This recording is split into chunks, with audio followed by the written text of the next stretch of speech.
So it's December 10th, and that means we've officially entered that season that people think of as the season of hope and joy. In carols, sometimes this time is called the most wonderful time of the year. We've had our first snow. You've shoveled it this morning, probably.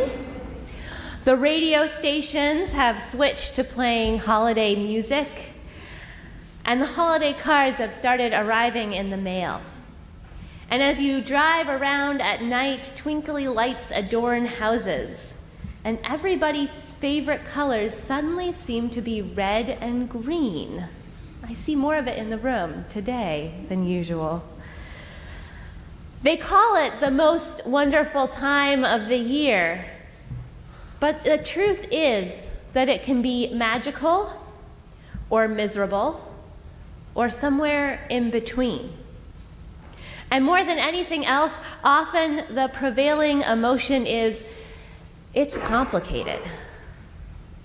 Next week and the week after, our services will be focused on the hope of this season, on the miracles of light and birth, on joy and celebration. This week, we're going to talk a little about that part that's complicated. We're going to talk about the part that's all those things that came out of Pandora's box before that hope finally emerged.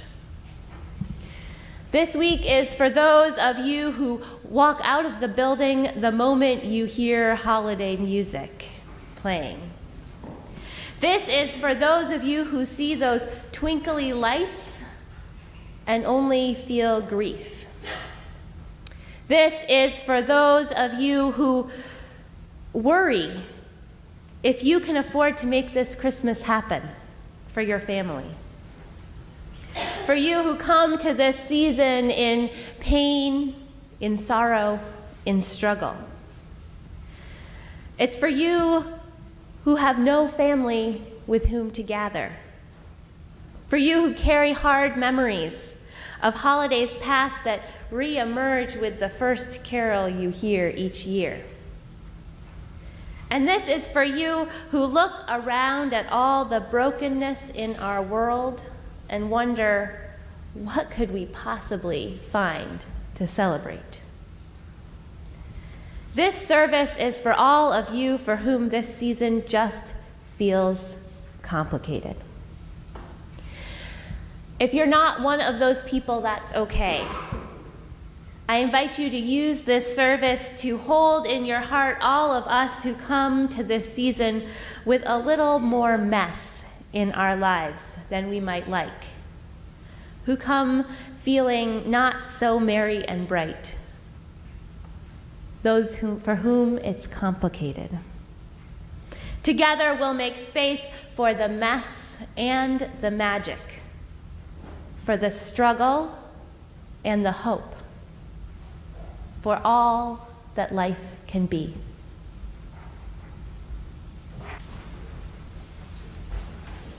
Inexplicable by Karen G. Johnston. Inexplicable how we rise each morning instead of burying our heads under bed covers, sewing them shut. Why we keep on welcoming babies with bone-deep joy to this sordid world. How we fill burlap sacks with grit and gratitude, our hands shredded as we drag one over the other. How we refuse the daily pull towards greedy dark, keeping at least one toe, some of us whole torso, in the light. Inexplicable. It's what makes a poem worth writing, worth reading, worth flooding the world with redundant, flawed attempts at explanation. It's just the way it is. There is no other way. Stumbling every time, practice or no, just part of the bargain. The unavoidable, intractable, inexplicable bargain.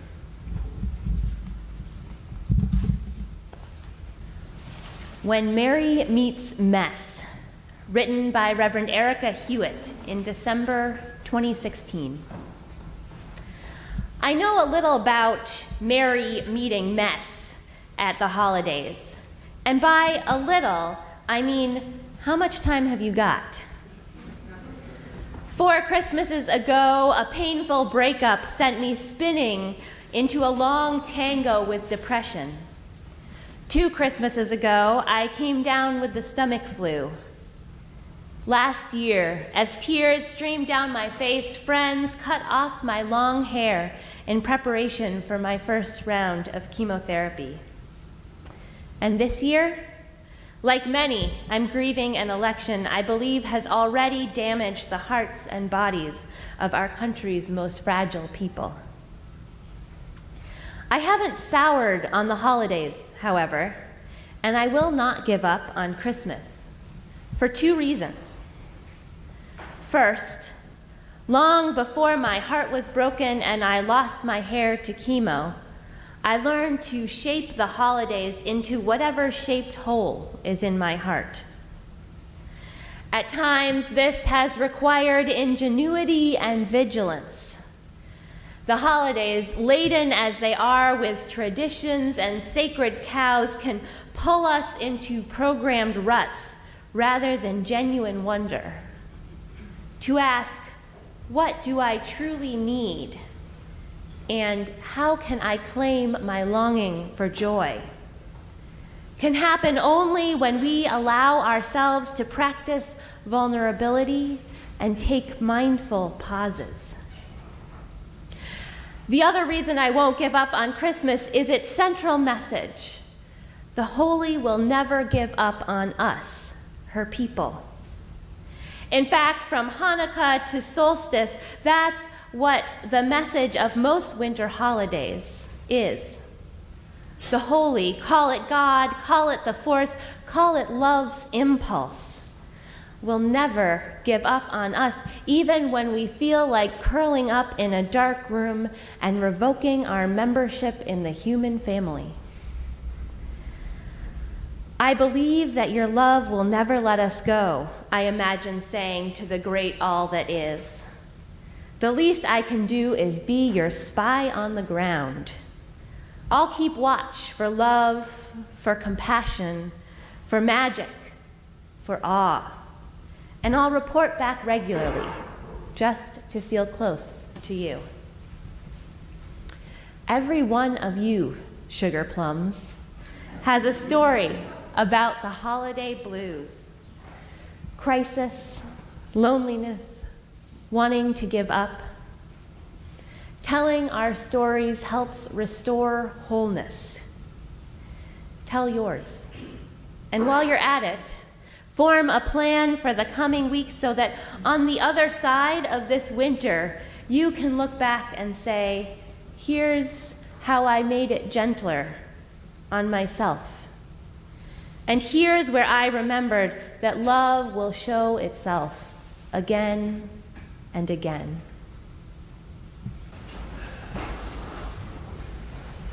A blessing for traveling in the dark. Go slow. If you can, slower. More slowly still. Friendly dark or fearsome? This is no place to break your neck by rushing, by running, by crashing into what you cannot see. Then again, it is true. Different darks have different tasks. And if you have arrived here unawares, if you have come in peril or in pain, this might be no place you should dawdle. I do not know what these shadows ask of you, what they might hold that means you good or ill. It is not for me to reckon, whether you should linger or you should leave. But this is what I can ask for you, that in the darkness there be a blessing, that in the shadows there be a welcome, that in the night you be encompassed by the love that knows your name.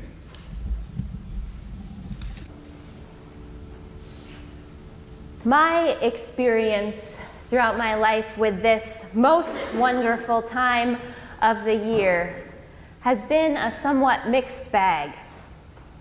Because of this, there are many ways in which I've set aside my expectations about the holidays.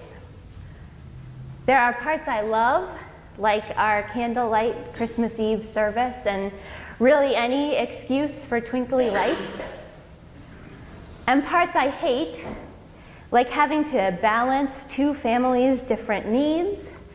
And that point, I think you've probably experienced this, when you've just spent too much time with your family at once, and all those fun family dynamics come out. You know that point? Good. But this year feels a little different. There will still be the parts I love and the parts I hate, but in the midst of it all, for me, there's a touch of grief, a twinge of sadness. Most of you know by now that Tristan and I will be welcoming our first child into the world in April. But this was not our original timeline. Originally, we were planning to welcome a child this December, right around the holidays. So as I approach these holidays, I can't help but think of that child, the one that we will never meet. I feel that loss just as viscerally as I feel this new child dancing away within me. Like Erica Hewitt in our reading, I'm not giving up on Christmas, though I know there will be some sadness in it for me. In the midst of whatever holiday blues you might be feeling this year, the message of this season is actually all the more important. We need to remember and remind each other that love will not give up on us even when we feel like curling up in a dark room and revoking our membership in the human family. I experienced that love in a profound way when I found out that we had lost that first baby. I was alone. Tristan was away for 3 weeks taking a course, and I left the doctor's office scared and lonely, with no idea of what to do. After my first 2 phone calls went to voicemail, I called a friend who picked up the phone and listened to my tears and my fears and finally said, "Do you want company?" She dropped everything those next 2 days and came over that evening bringing hugs and my favorite ice cream. The next day, she held me while I cried and convinced me to come stay at her house. Between friends and family, I wasn't alone for more than a couple hours at a time for that whole next week. I cannot imagine how I would have gotten through that time without the village that surrounded me as soon as they heard that I was in pain. In my sorrow, I was encompassed by a love that knew my name and my favorite ice cream flavor. A love that wouldn't let me be alone. And what was perhaps even more profoundly healing was that nearly every time I told someone over the next weeks and months about my loss, they had a story too, about themselves or a loved one. Not only was I physically not alone, but even though the experience at first felt so isolating, the reality was that so many people and families had been on this journey too. When life gets rough, when pain and sorrow creep in, we so often convince ourselves that no one can understand, that no one wants to understand, that no one cares to know our pain, especially when it seems like the rest of the world is just a bunch of twinkly lights and joyful songs. But the reality of it is that we are all together on this journey of human existence. All of us run into pain and sorrow. Usually, we can find our way to the other side of it. But it's a whole lot easier with others by our side. It's a whole lot easier when you don't have to hold that hope alone. That village that surrounded me in the first week continues to journey with me through healing, through all the fears that come with getting pregnant after a loss, through the joy of new life, and through those bits of sadness that this December brings. In this congregation, we are one another's villages. We are the ones who hold the hope for one another. If you are struggling this holiday season and you have nowhere else to go, think that you have no one to turn to. Know that there are people here in this room who will be there when you call, who will be that love that encompasses you in the night, the love that knows your name. Theologian Paul Waddell says, hope has to be seen to be believed. It has to be made visible. It has to be something that we can feel and touch. We are called, he says, to be the persons who embody that hope for one another. We have to be each other's partners in hope. We can't do this hope thing alone. We are the love that encompasses one another in the night. We are the hope for one another when hope is hard to find. May it be so in this season and always.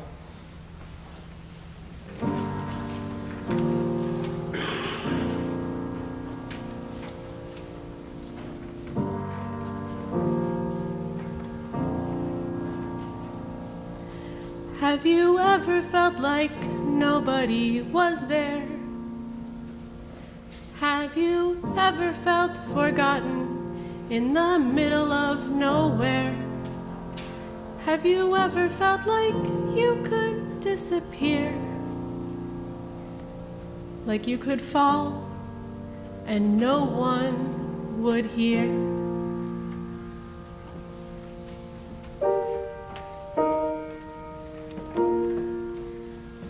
Well, let that lonely feeling wash away. 'Cause maybe there's a reason to believe you'll be okay. 'Cause when you don't feel strong enough to stand, you can reach out your hand.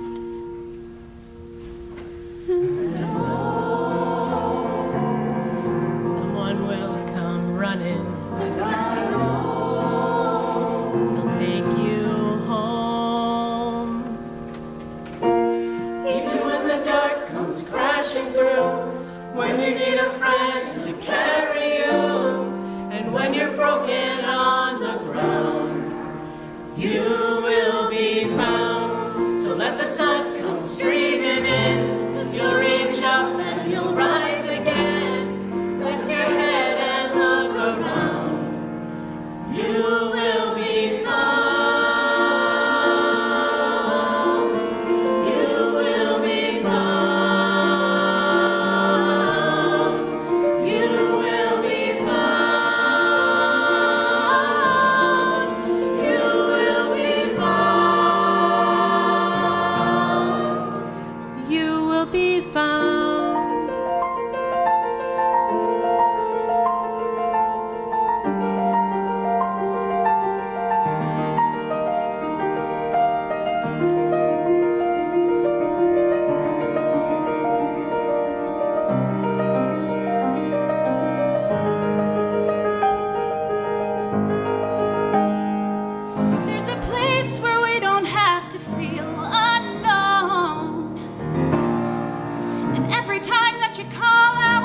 you're a little less alone. If you only say the word, from across the silence, your voice is